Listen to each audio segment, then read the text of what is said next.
How to pass bad news. Boss, si Ed po ito, yung katiwali niya sa mansyon. Napatawag ka. Ibabalita mo lang po sa inyo na patay na po yung alaga niyong parot.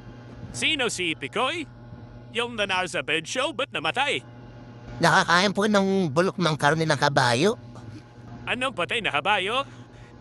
Yung mga imported na kabayo, sir. Yung binili niyo sa ibang bansa, namatay kakahila ng kariton ng tubig. Karton ng tubig. Para saan mo karton ng tubig? Para po sa sunog. Diyos ko. Ano sunog? Yung mansyon po, sumagi po kasi yung kurtina sa kandila. Kaya yun, kinain ng apoy, di na napigilan. Para ba saan yung kandila may kuryente naman dyan? Para po sa burol po. Anong burol? Sino namatay?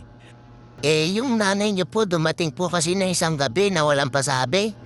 Kala ko po magnanakaw. Ayun, na-shotgun ko po siya, nabaril ko po. Patay.